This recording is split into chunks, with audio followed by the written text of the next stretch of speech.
महादशा चंद्रमा से देखी जाती है। ठीक है। ठीक है। कि चंद्रमा किस नक्षत्र से, किस नक्षत्र में है, उसके किस पदा में है, वहां से जो है महादशा कैलकुलेट की जाती है, और उसके बाद मतलब उस हिसाब से ग्रहों की मतलब महादशा आती रहती है, जिनकी अलग अलग ड्यूरेशन होती है। ठीक है। बहुत बार आपने अब ये सुना होगा, आमतौर पर बहुत सारे लोगों का ये परसेप्शन होता है कि लाल किताब लगन कुंडली को ही फॉलो करती है और किसी कुंडली को फॉलो नहीं करती, महादिशा ठीक को भी नहीं देखती। लाल किताब की अलग महादिशा है। जी। ठीक है। जी। सुना है, ये सुना है, या आपने कभी सुना है कि लाल किताब भी महादिशा को भी फॉलो करती है, मतलब कुंडली को, जो चंद्र कुंडली है उसको भी देखती है, जो वैदिक की महादशा है उसका हाल भी हम लाल किताब के माध्यम से जान सकते हैं। ये कभी सुना है आपने? नहीं, ये नहीं सुना सर। तो आज आप देखेंगे कि लाल किताब में चंद्र कुंडली कैसे बनाई जाती है, किस तरीके से कैलकुलेट की जाती है, और उसका जो है उसको अप्लाई भी कैसे किया जाता है, उसका एक जातक की जिंदगी के अंदर जो है असर कैसे होता है, कैसे वो प्रभावित करती है किसी भी जातक। ठीक है। ठीक है। और उसमें भी हम उपाय किस तरीके से कर सकते हैं है, ये कुछ नई चीज है ना, जो कि जी। आपने कभी सुनी नहीं, हाँ। है ना। हम कैसे चंद्र कुंडली बना सकते हैं? हाँ, लाल किताब में चंद्र कुंडली बनाने का जो तरीका है वो अलग है, और वो जो तरीका है वो बहुत ही यूनिक लगा। अगर आप उसको इन डेप्थ जो है देखना देखने की कोशिश करेंगे तो आपको पता लगेगा कि जो चंद्र कुंडली लाल किताब बनाती है उसमें हमारी इंटेलिजेंस, हमारा लगन, हमारा जो चंद्र है, हमारा मन, ठीक है, क्योंकि चंद्रमा मन का कारक है। और ठीक। अगर आप काल पुरुष की कुंडली को देखें, काल पुरुष की कुंडली क्या है, अगर आप देखें,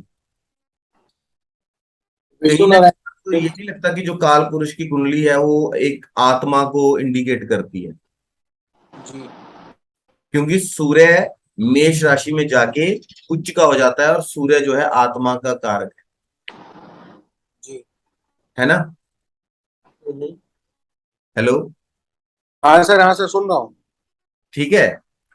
तो जी। उन्होंने ये चीजों को डायरेक्टली नहीं बोला। वैदिक में आपने देखा है कि लोग चंद्र कुंडली बनाते हैं, लगन कुंडली बनाते हैं, सैकड़ों कुंडलियां बना देते हैं, D60 डी पता नहीं कहां कहां तक पहुंच जाते हैं। ठीक है। और सूर्य कुंडली बनाते हैं कि अगर आत्मा का हाल आपने देखना है तो सूर्य कुंडली बनाइए, मन का अगर देखना है तो चंद्र कुंडली बनाइए, अगर इंटेलिजेंस इंसान की फिजिकली बॉडी स्ट्रक्चर कैसा है, इंटेलिजेंस कैसी है, उसके बारे में आपको अध्ययन करना है तो लगन कुंडली बनाइए। यही सुना है ना आपने। जी। फिर उसके बाद अब इंसान जो प्रैक्टिस कर रहा है एस्ट्रोलॉजी, वो कंफ्यूज हो जाता है कि यार अब मैं क्या करूं, चंद्र कुंडली को लेके चलूं, लगन कुंडली को लेके चलूं, सूर्य कुंडली को लेके चलूं, दिमाग इंसान का चक्कर खाए, कंफ्यूज स्टेट ऑफ माइंड जो है उसमें इंसान पहुंच जाता है कि करें तो क्या करें। फिर उनका क्वेश्चन होता है कि हम चंद्र कुंडली को फॉलो करें, हम लगन कुंडली को फॉलो करें, हम क्या करें। फिर बहुत सारी एक्सप्लेनेशंस दी जाती हैं कि आप देखिए कि लगन कुंडली मजबूत है या चंद्र कुंडली मजबूत है, ये है वो है, बहुत कुछ मतलब होता है। लेकिन लाल किताब में ना पंडित रूपचंद जोशी जी ने इन चीजों को बहुत जबरदस्त तरीके से सिंप्लीफाई कर दिया और आपस में उनका तालमेल बिठा दिया। ठीक है।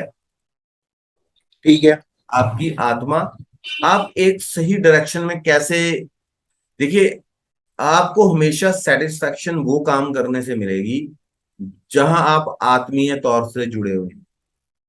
हाँ। ठीक है। जहां पे आपकी आत्मा बसती है। आपने बहुत लोगों को सुना होगा कि यार मैं IAS हूं लेकिन मुझे ना, मतलब ये जब मैं काम करता हूं तो मुझे तब बड़ी सेटिस्फैक्शन मिलती है। हाँ, सीरियसली। कोई बोलता है मैं इंजीनियर हूं लेकिन सर मुझे ना शौक मतलब है कि मैं मतलब जब गार्डनिंग करता हूँ तो बड़ी सेटिस्फेक्शन मिलती है मुझे। हम्म। कोई अपने फील्ड में बहुत बड़ा दिग्गज होता है, बोलता है लेकिन ना जब मैं कुकिंग करता हूँ मुझे बहुत अच्छी, बहुत सेटिस्फेक्शन मिलती है। मिलती है कई जी। लोग ऐसे मिले होंगे जो बोलेंगे जो मैं ये काम कर रहा हूँ हाँ ये उसी का पैशन था, मैंने उसी को फॉलो कर लिया, जी। इसलिए इसमें बहुत सेटिस्फाइड हूँ, मुझे तृप्ति मिलती राइट। है ना। तो हाँ हाँ। अगर आप ये चीज देखें, आत्मा सूर्य, मन चंद्रमा, ठीक है, और लगन हम, हमारी इंटेलिजेंस, हमारी पर्सनालिटी, हमारा व्यक्तित्व जो,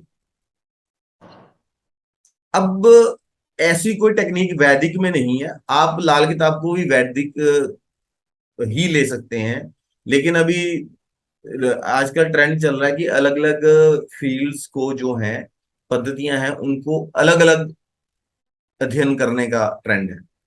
लेकिन हमें इस सभी चीजों को अध्ययन करते हुए उन्हें, उनमें तालमेल बिठाना चाहिए, उन्हें जोड़ना चाहिए आपस में। जी तो पंडित रूपचंद जोशी जी ने एक ऐसी सिंप्लीफाइड जो है टेक्निक को इंट्रोड्यूस किया, जिससे कि आप लगन कुंडली, चंद्र कुंडली, और जो आपका सूर्य कुंडली जिसे आप बोलते हैं, आत्मा को भी आप जहां से देखेंगे कि आप आत्मीय तौर से कहाँ कहाँ कैसे जुड़े हुए हैं, तो उन सब में एक तालमेल बैठ जाए, एक ऐसी कुंडली बनी बने जिसमें मतलब तालमेल बैठ जाए। कई बार आपने देखा है कि फिजिकली तौर पे जो मटेरियलिस्टिक वर्ल्ड है उसमें लोग आपको देखते हैं कि ये तो बड़ा सुखी है, बड़ा पैसा है इसके पास, बड़े हाँ। लग्जरीज हैं, बड़ा वो है, लेकिन वो इंसान की हालत ऐसी होती है, उसको उसको नींद नहीं आ रही होती रात को, मन दुखी होता है, आत्मा के तौर पे, आत्म के तौर पे इंसान दुखी होता है, अनसेटिस्फाइड होता है, उसे लग रहा है कि उसका मन कहीं और जा रहा है, इंटेलिजेंस कुछ और करवा रही है, आत्मा कुछ और करवा रही है, जी। चाहती कुछ और है।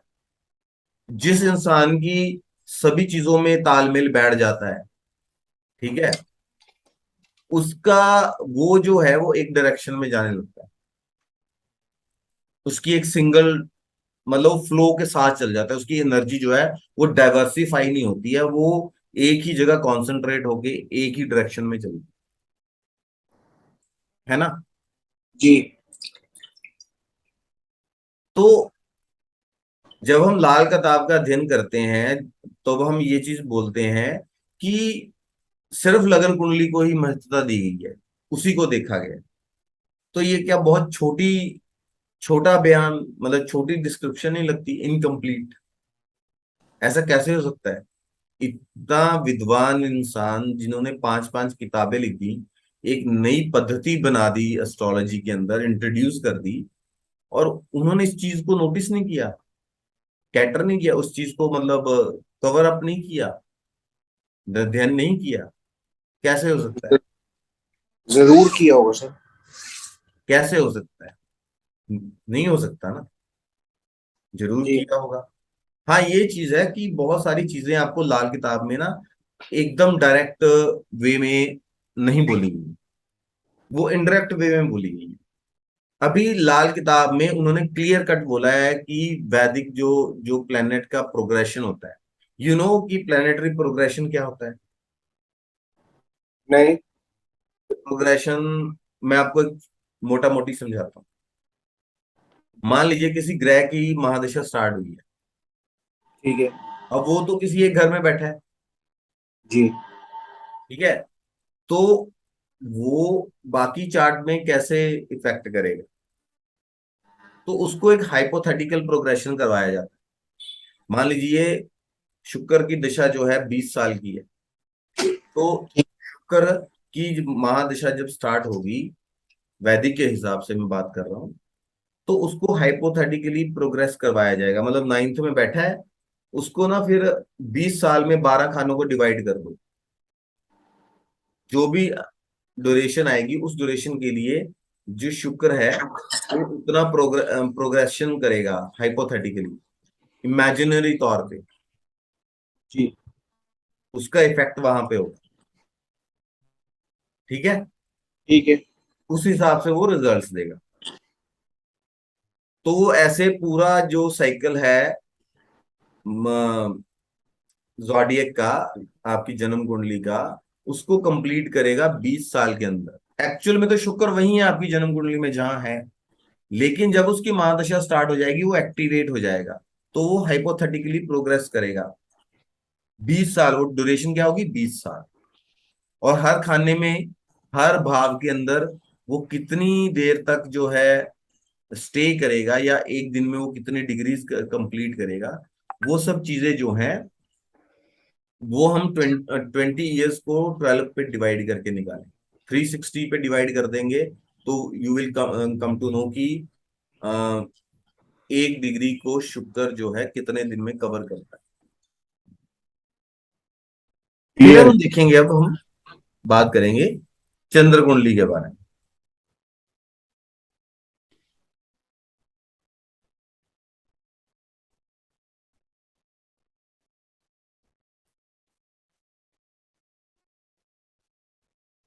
हम्म। पंडित रूपचंद जोशी जी लिखते हैं कि मर्ज बढ़ता गया ज्यों ज्यों दवा की, और टूटते फूटते आखिर एक दिन मृत्यु का देवा बन बैठा और मृत्यु हुई। बात हो रही है इंसान की, ठीक है, जी। कि धीरे धीरे हम पैदा होते हैं, जवान होते हैं, मेच्योर होते हैं, बूढ़े होते हैं, और एक दिन चले जाते हैं। और एक चीज है कि हम लाइफ में प्रॉब्लम्स को सॉर्ट आउट करने की कोशिश ही करते रहते हैं, लेकिन वो बढ़ती ही जाती है ना। हाँ।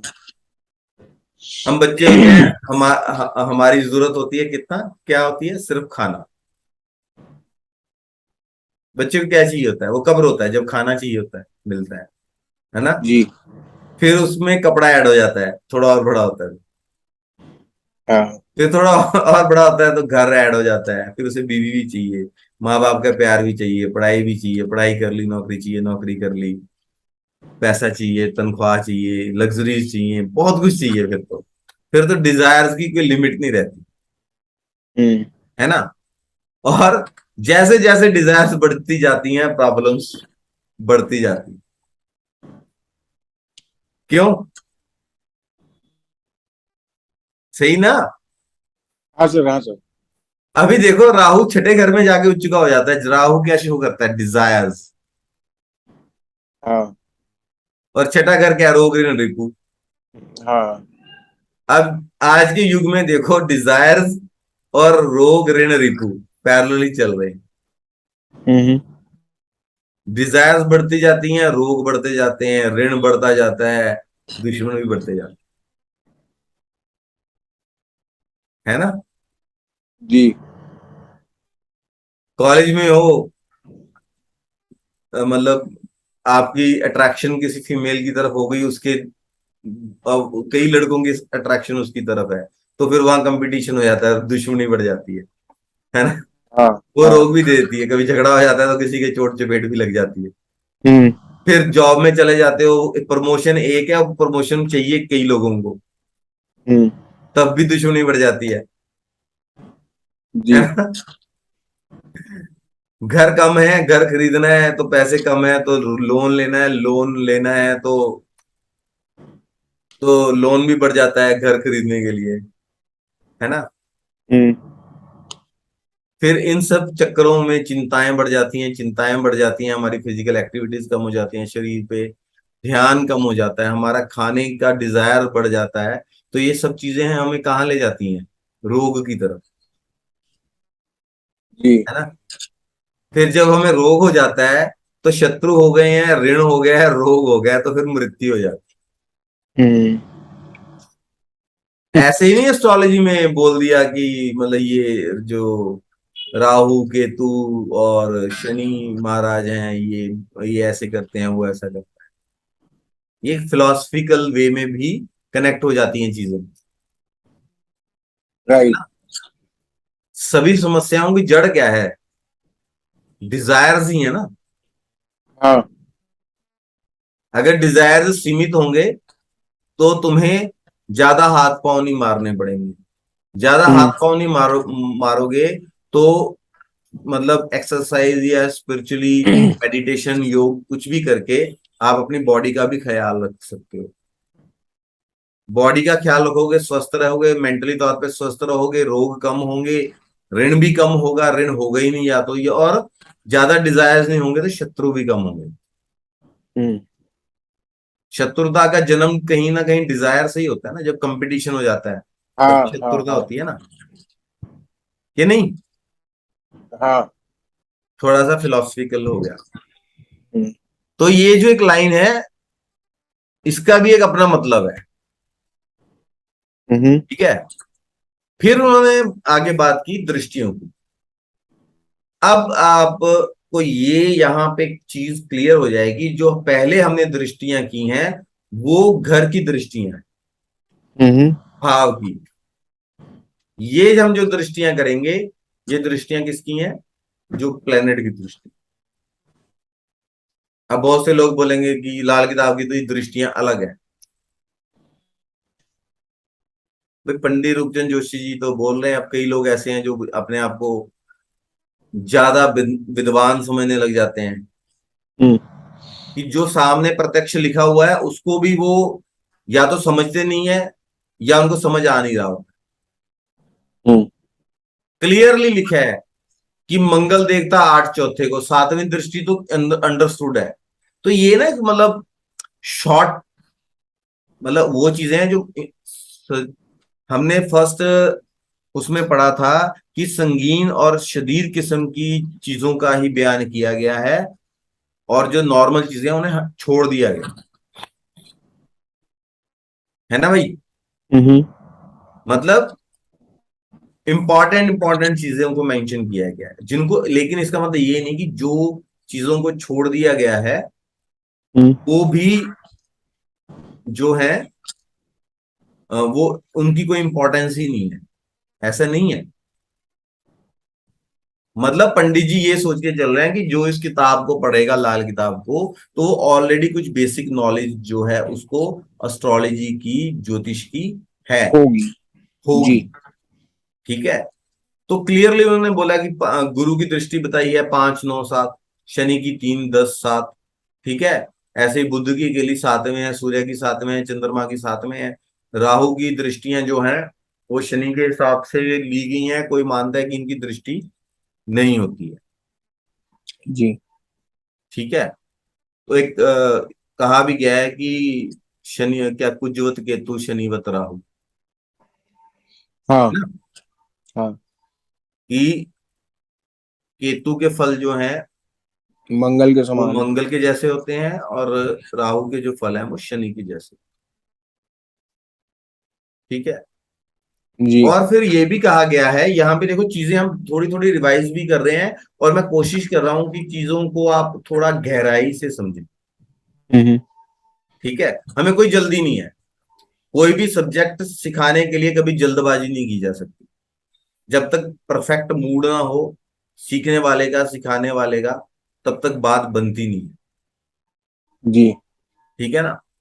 तो अभी देखो कि मतलब बोला गया है कि राव जो आप जो एक वकील है, केतु है जो आपके बचाव के वकील हैं, और हम्म राहु हैं जो प्रोसिक्यूशन के वकील हैं, हम्म और जो शनि है वो जज है। राइट। फिर डिजायर्स के घर में जाके राहु उच्च के हो जाते हैं। बुरे हम्म कर्म आपको कैसे, आपको सजा कैसे मिलेगी? जब आपके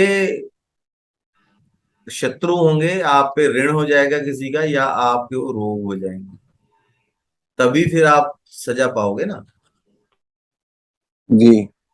आप बोलते हैं केतु, यार अजीब नहीं लगता कि बोल देते हैं कि केतु तो डिटैचमेंट के कारक हैं, और फिर वो आपके डिफेंस के लॉयर भी हैं। How right. कम? आपको एक तो डिटैच कर रहे हैं हर जगह से, फिर जो है आपको आपके डिफेंस के लॉयर भी हैं। तो थोड़ा अजीब नहीं लगा तुम्हें? कभी क्वेश्चन मार्क नहीं आया माइंड के अंदर? अब बोलो केतु भाई। Actually Ketu actually block holes clear करते हैं सर, साइकोलॉजिकली। यार Rahu is attachment, Ketu is detachment. Right. जितने ज्यादा कर्म करोगे कर्मों, वैरायटी ऑफ योर कर्मास बढ़ेंगे कैसे? जब आपकी अटैचमेंट होगी। राइट। कार पसंद है, कार से क्या हो गया, मन अटैच हो गया कार से, कार लेनी है। अब कार कैसे लेनी है? या तो पैसे हैं, ठीक है, जाके ले आए। अब पैसे कम है तो लोन ले लिया, लोन को चुकाने की टेंशन हो गई। या उल्टे सीधे काम करके पैसा इकट्ठा किया और कार ली। राइट। मकान खरीद, मुझे तो ये बड़ा मकान खरीदना है, 5 BHK होना चाहिए, सर्वेंट क्वार्टर उसमें अलग से होना चाहिए। पैसे नहीं है, डिजायर। फिर वो डिजायर आपको क्या करवाएगा? उल्टे सीधे काम, रिश्वत ले रहे हो, चोर पे जारी कर रहे हो, उल्टे सीधे काम कर रहे हो, किसी से ठगी मार रहे हो, किसी से चोरी कर रहे हो, कुछ भी कर रहे हो। ठगी मारना क्या है? चोरी ही है। हाँ, और क्या। आप एक बढ़िया ऑफिस बना के बैठ जाओ, फाइनेंस का, वो चिट फंड क्या चलता है आजकल, बाद हम्म। में रफू चक्कर हो जाते हैं। चोरी ही है वो। हाँ, बिल्कुल है। लोग बददुआएं देती हैं ना। You are accumulating your bad karmas, you are increasing the volume of your karmas. Which one? जो बैड है, बुरे हैं। केतु डिटैच करते हैं, वो कर्मा को कम कर रहा है, भाई ये चेन तू कम कर ले।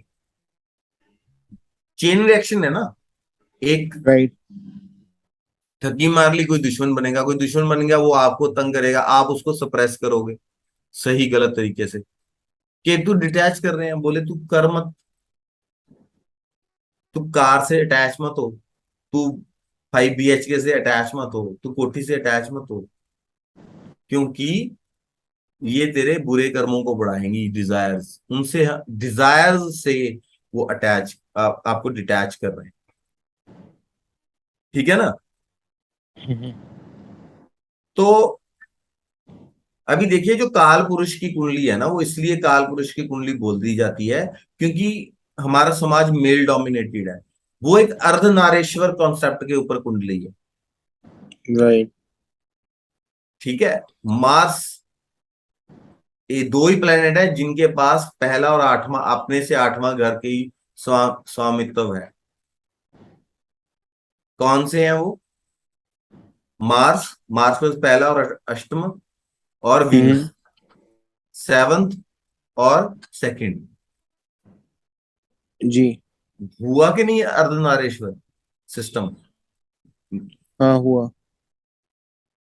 बिल्कुल सही है, हाँ, बिल्कुल सही। मेल्स भी हैं लाइफ में, दुनिया में मेल भी हैं, पुरुष भी हैं और स्त्रियां भी हैं। जी। वीनस को स्त्री ग्रह माना गया ना। हाँ। विष्णु है, लक्ष्मी जी भी हैं। जी। शुक्र को लक्ष्मी अवतार बोला गया है। राइट। ठीक है। तो हम्म। आप देखिए साइकिल कैसे चल रहा है। दो आंखें हैं, बाई और राइट साइड की। राइट। ठीक है, बाई दाई बाई।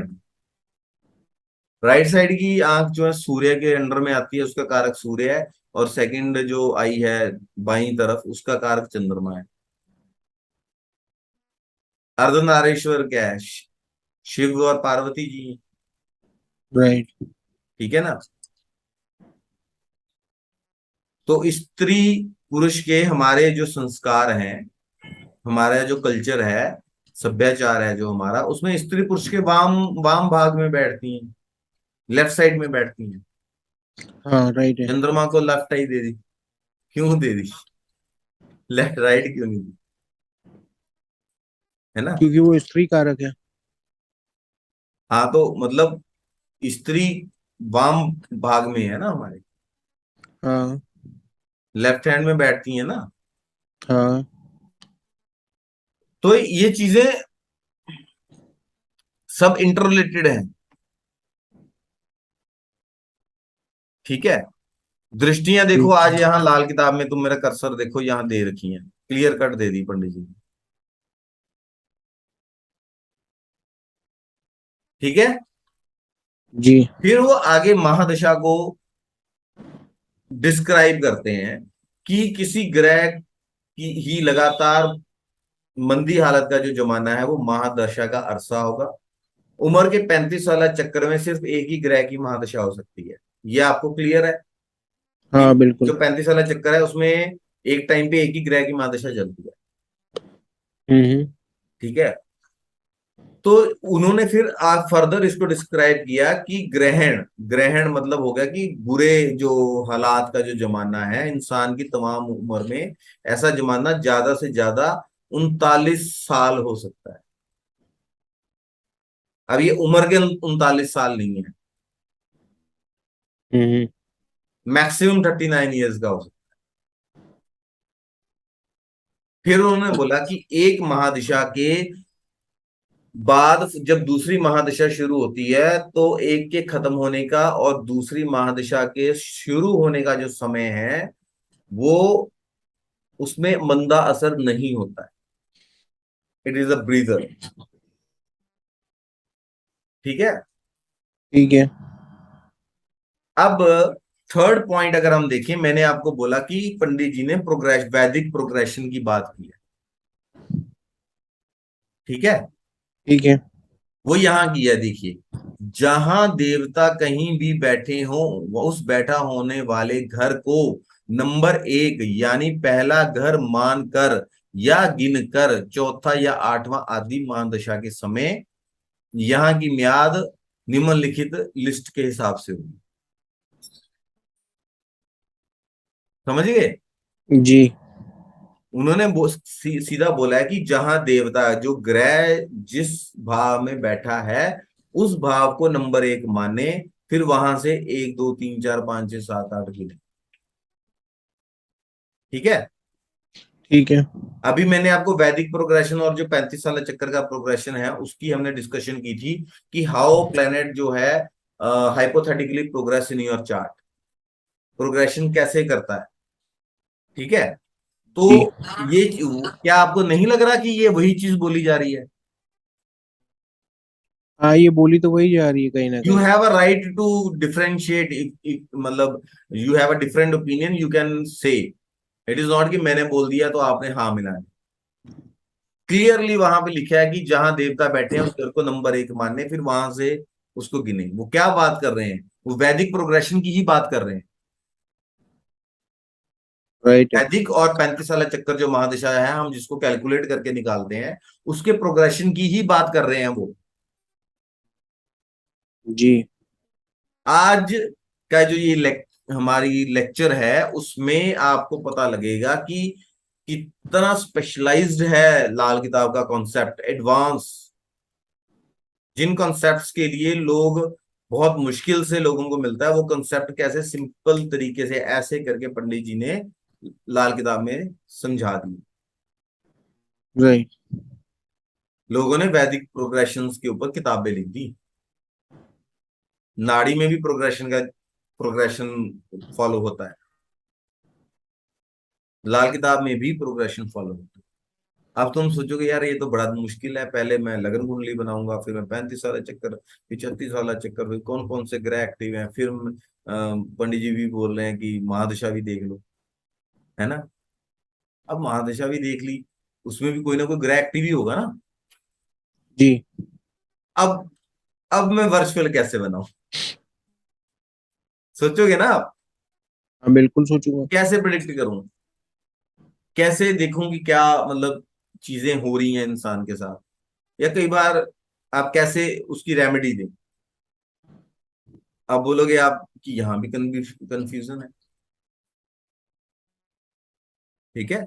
लेकिन पंडित जी ने उसको भी सिंपली, पहले तो हम देखेंगे कि कौन से ग्रह की कितनी कितनी ड्यूरेशन है एज पर वैदिक की महादशा। बृहस्पति की 16 साल है, हम्म। सूर्य की 6 साल है, जी। चंद्र की 10 साल है, जी। शुक्र की 20 साल है, जी। मंगल की 7 वर्ष है, हम्म। बुध की 17 वर्ष है, जी। शनि की 19 साल है, जी। राहु की 18 साल है, जी। केतु की 7 साल है, कुल 120 साल है। जी। ठीक है। ये नोट कर लो। फिर वो बोलते हैं कि राशि फल का जो ग्रह होगा उच्च का या कायम ग्रह होगा, या कोई अच्छा ग्रह बैठा होगा, वो उसकी कभी महादशा नहीं होगी। ये भी थोड़ा सा शेडी है कि ये यार ये कैसे हो गया, महादशा तो सभी उसकी चलेगी। आप एस्ट्रोलॉजर के पास कब जाओगे? जिस महादशा में आपको कष्ट होगा उसी में जाओगे, जिसकी बढ़िया चल रही होगी फिर थोड़ा जाओगे आप, है ना? हाँ बिल्कुल। तो इसको इस तरीके से आप लेना चाहिए, ये नहीं है कि वो महादशा आएगी। महादशा मतलब पंडित जी ने उसको और नैरो डाउन कर दिया कि हर एक महादशा में आपको चार्ट उठा के पंडित जी के पास नहीं जाना है। हम्म। जब बढ़िया चल रहा है, मजे हो रहे हैं, तब तो वैसे भी कोई नहीं जाता कुंडली दिखाने, मैक्सिमम तभी जाते हैं जब किसी को कोई तकलीफ होती है। हाँ। 99%। ठीक है। हम्म।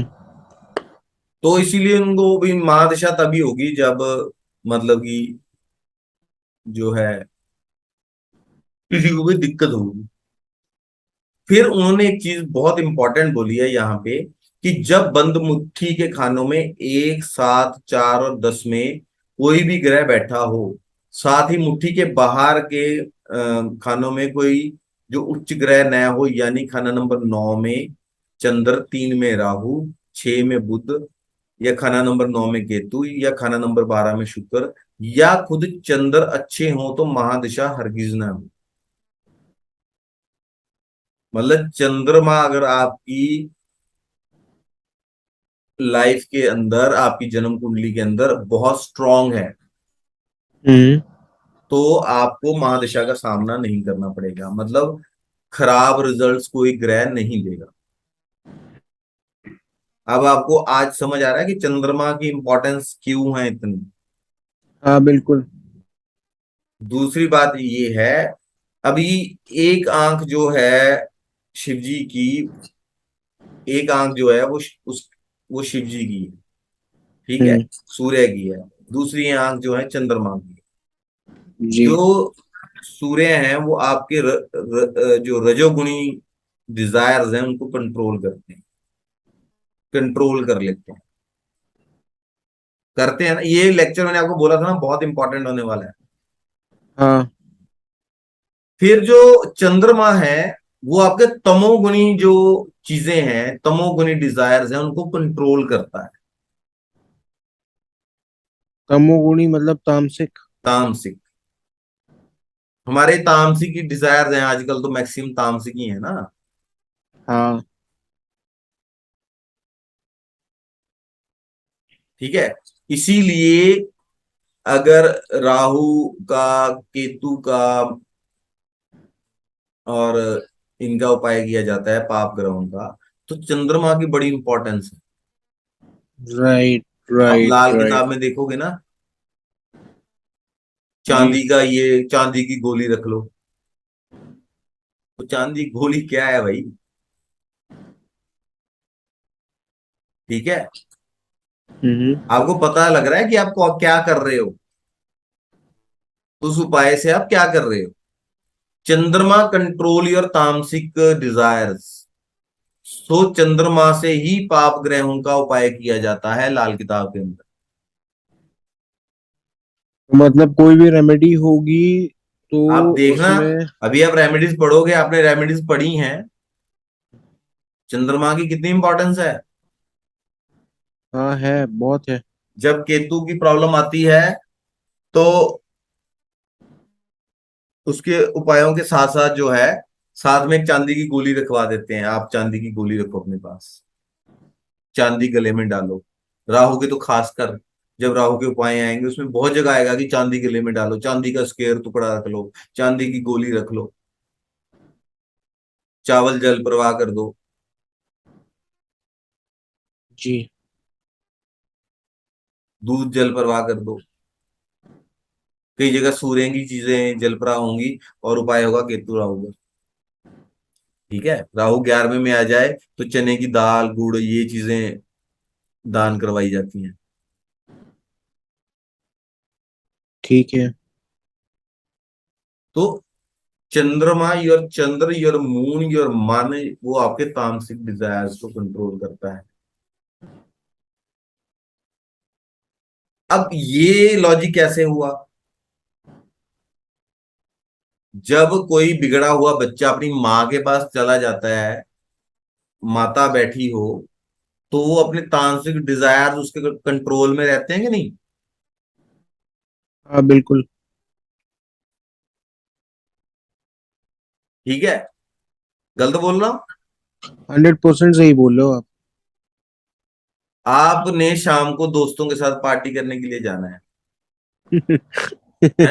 अभी आप रह रहे हो दिल्ली में, उधर आपके मम्मी पापा आ गए, माता जी आ गई, बोले चलो बेटा इधर बैठे रहो, जब तक आप मदर के पास बैठे रहोगे ऐसे काम नहीं करोगे।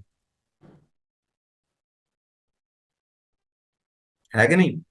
हाँ बिल्कुल नहीं व्हेन आई एम करेंगे। सेइंग आप, इट मींस मतलब I am talking about a generalise idea.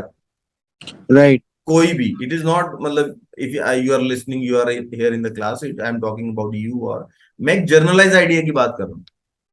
Right. ठीक है, माता और पिता ऐसे हैं कि कोई इंसान अगर कोई गलत काम कर रहा होता है तो वो ना उनसे झेप जाता है कि नहीं यार, मम्मी बैठी है,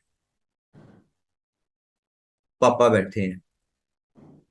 किसी ने कोई पैग लगा रहा होता है तो बोला नहीं, पापा देख ना ले, मम्मी ना देख ले।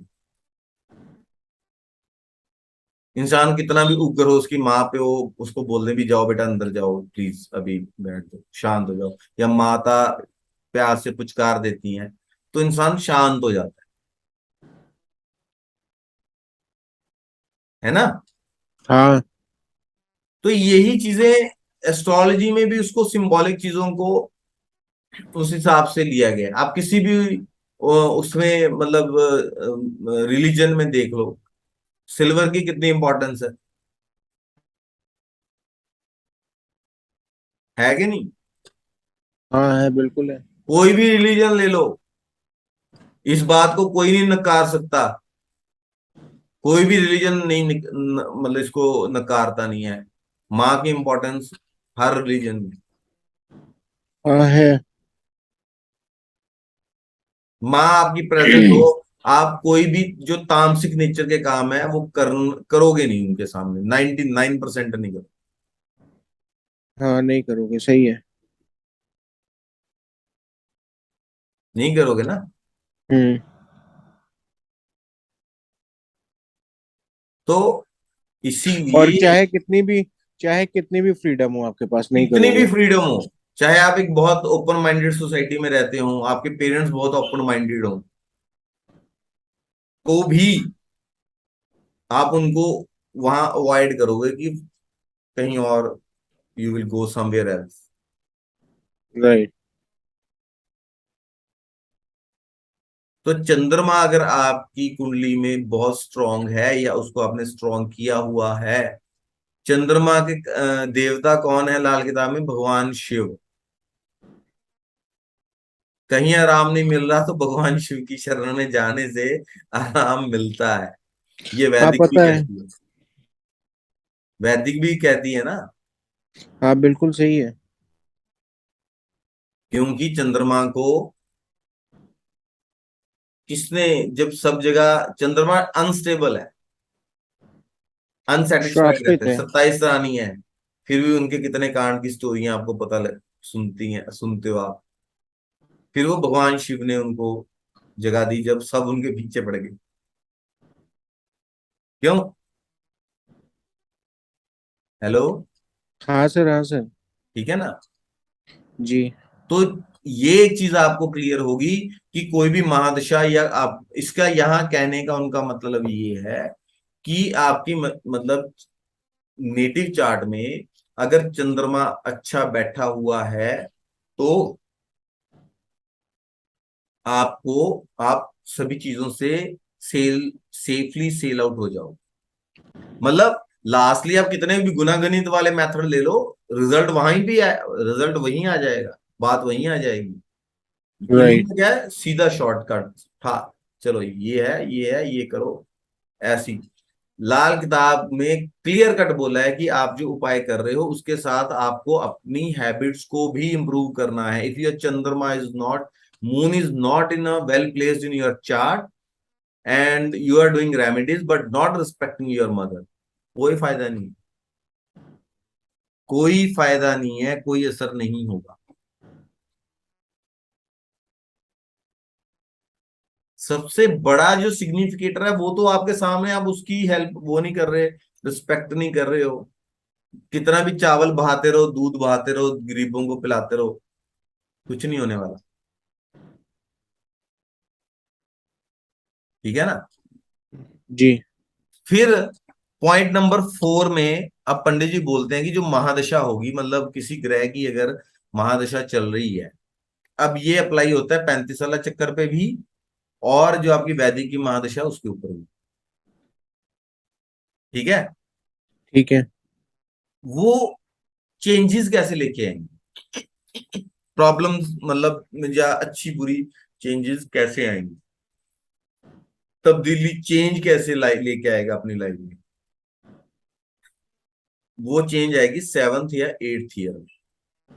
माध्यम किसके किसके माध्यम से, 7th 7वें साल राहु के माध्यम से, और 8वें साल 8th हाउस का जो प्लेनेट है उसके हिसाब, उसके माध्यम से। ये जी। चीज वर्चुअल पे भी एप्लीकेबल होगी। तो फिर वो बोलते हैं कि महादशा में हो चुके ग्रह का दूसरों पर कोई बुरा असर नहीं होगा, मतलब दूसरे ग्रहों को वो इफेक्ट नहीं करेगा, वो अपने कारक तत्वों को ही इफेक्ट करेगा। ठीक है। ठीक है।